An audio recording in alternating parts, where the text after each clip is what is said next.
Hi guys, GB News guest and expert Matt Goodwin predicted the sun will rise tomorrow. Actually, he predicted that Labour will be unpopular by Christmas. Pretty much every government that has come into power has saw their support dip right after the so-called honeymoon period. Following the fanfare of the new party in power, the swearing in of a new parliament, the shine comes off the new government, as it becomes clear that they may struggle to meet some or many of their original policy pledges, be it due to economic issues or political infighting. But why Keir Starmer will have problems was a mix of truth and absolute tripe from this guy. Have a listen. I think this is going to be one of the most unpopular governments we've had in recent history. Let me briefly explain why. This manifesto, as the IFS actually just pointed out within the last hour, the Institute for Fiscal Studies, the numbers don't add up. Labour is either going to have to increase taxes, it's going to have to find money to cover its existing spending pledges, or it's going to have to sign up to some pretty mean spending cuts on public services that it's already bought into under current fiscal plans. So the numbers don't add up. There's also a lot of stuff in here, Michelle, that I think is going to antagonise a large number of voters. The commitment to maintain mass immigration, the plan on illegal migration, which nobody who works on the borders thinks is going to work, the woke ideology, giving out government contracts on the basis of race and ethnicity, upending the constitutional foundation of British politics, giving votes to 16-year-olds. A lot of this stuff actually is going to antagonise a lot of people out there. So my theory is by Christmas, Labour is going to be tanking in the polls, it's going to be a very unpopular government.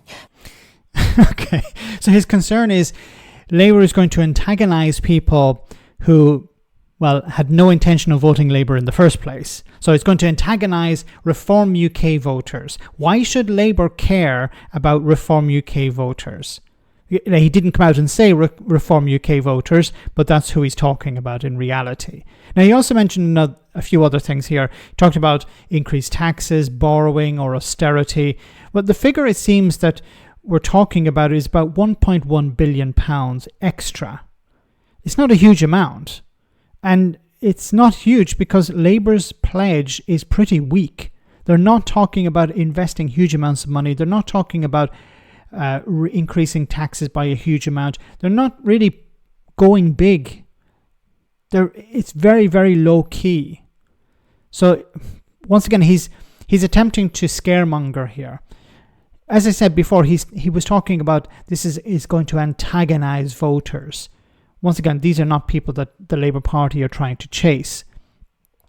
He also said there was a commitment to mass migration, a continued commitment to mass migration. Which policy is he talking about here? Did he indicate a policy or a pledge? Nothing. When he mentioned the woke ideology, once again, there is no policy mentioned. It's just Labour equals woke, woke equals bad, I'm against bad stuff. Okay.